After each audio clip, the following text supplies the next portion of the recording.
Good morning, friends and family, from a rainy West Tennessee. Day 2 of our study from the book of Psalms, chapter 18, as we look at David's thoughts as God being his rock and how he can be our rock. Yesterday we looked at verses 1 through 3, where simply David offers his praise to God, beginning by saying, "I love you, Lord," and then he lists 9 different things which describe God as his helper. And then in verse 3, as we saw, that wonderful phrase, "I will call upon the Lord." As we move into verses 4 through 19, I believe that when you think about verses 1 through 3, where the end says, "I will call upon the Lord," and he will be delivered from his enemies, transferring to verse 4 through verse 9, we see where God has delivered David.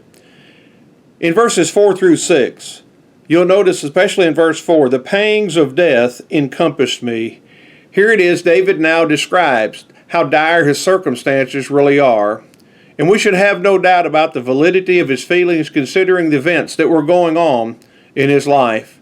In verse 6, David tells us that in the midst of all of his distress and the feelings of death, he called upon the Lord, tying back to verse 3.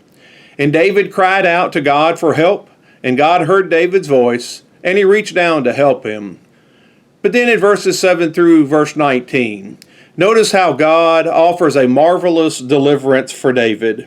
It says, "Then the earth shook and trembled, the foundation of the hills also quaked and were shaken, because he was angry. Smoke went up from his nostrils, and devouring fire from his mouth. Coals were kindled by it. He bowed the heavens also and came down, with darkness under his feet. And he rode upon a cherub and flew. He flew upon the wings of the wind. He made the darkness his secret place. His canopy was around him was dark waters and thick clouds of the skies. From the brightness before him his thick clouds passed with hailstones and coals of fire. The Lord also thundered in the heavens, and the Most High uttered his voice. Hailstones of coal of fire. He sent out his arrows and scattered the foe, lightnings in abundance, and he vanquished them. Then the channels of waters were seen, and the foundations of the world were uncovered. At your rebuke, O Lord, at the blast of the breath of your nostrils, he sent from above, he took me.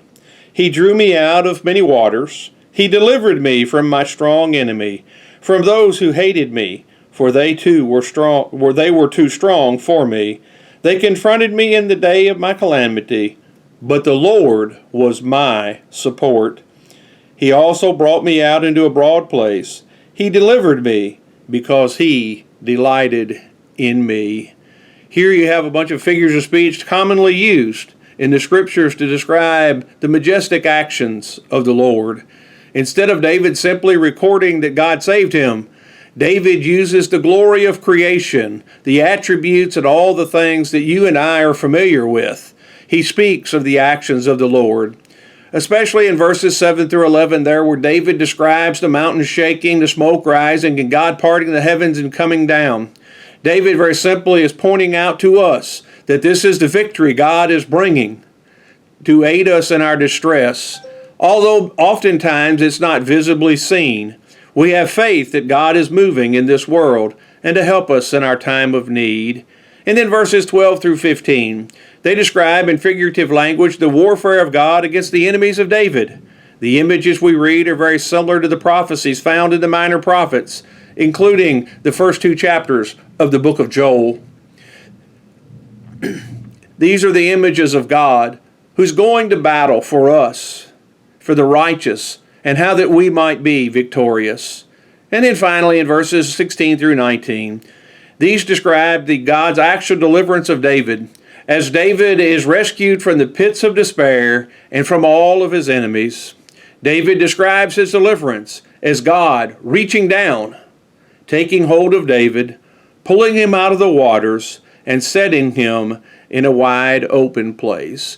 Isaiah says that those who wait upon the Lord shall mount up with wings as eagles.